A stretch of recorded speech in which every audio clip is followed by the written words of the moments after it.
Against this deluge of derision, Netflix today released a new trailer for the second half of this compelling series, which comes out on Thursday.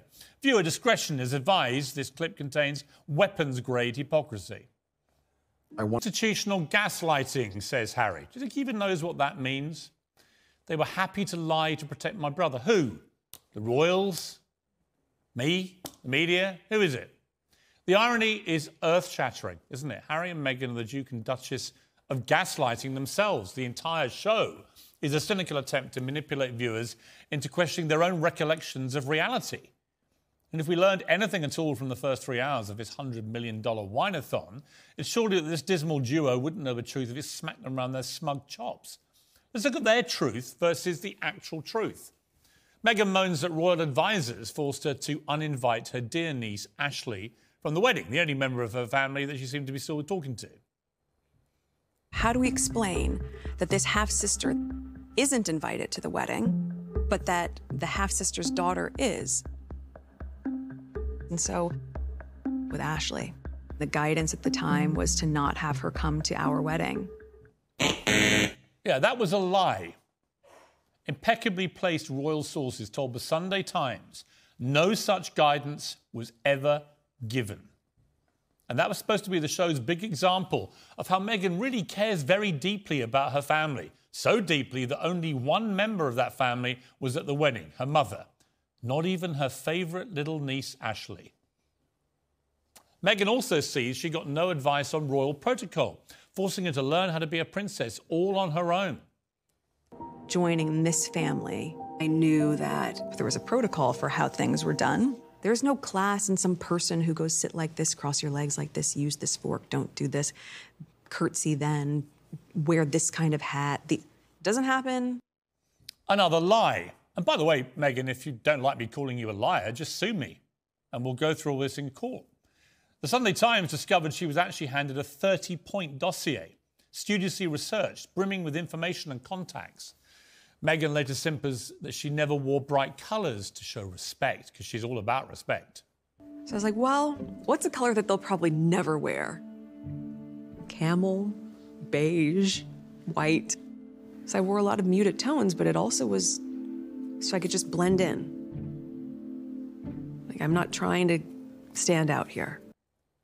No, the last thing Meghan Markle would ever want to do is stand out.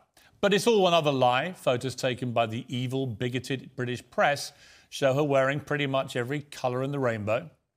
The show opens with the claim that the royal family declined to comment on the series. That's another lie. The palace says it received one email from an unknown company and attempts to verify it were flatly ignored. Even the story of their romance and engagement turns out to have been a series of whoppers. They told the BBC in 2017 they were set up by a mutual friend on a blind date. They told Netflix they met on Instagram. And what about Harry's modest proposal in their humble cottage kitchen?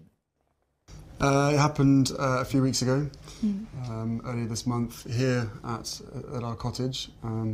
Just a standard, typical night for us. It's a cosy night. What were we doing? Just roasting chicken and roasting having... chicken. Trying to roast a chicken. Trying to roast a chicken. And it was just an amazing surprise. It was so sweet.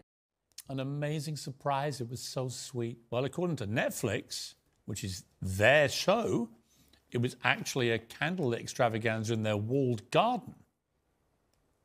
And Meghan was so amazingly surprised, she managed to figure out what was happening and tell her friend about it before Harry even popped the question. A small little detail, but rather like their claim, or Meghan's claim, that they'd been secretly married by the Archbishop of Canterbury in their garden before, 3 days before, the big televised wedding, which also turned out not just to be untrue, but had it been true, would have led to the Archbishop of Canterbury being incarcerated in prison. As with all things Meghan and Harry, it would seem, the truth just doesn't really exist in their world. It's their truth, their version of it.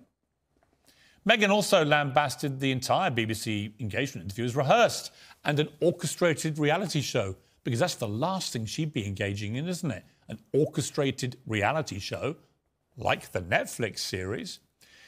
Michelle Hussein from the BBC, who carried out the interview, said, actually, no, it was just an interview.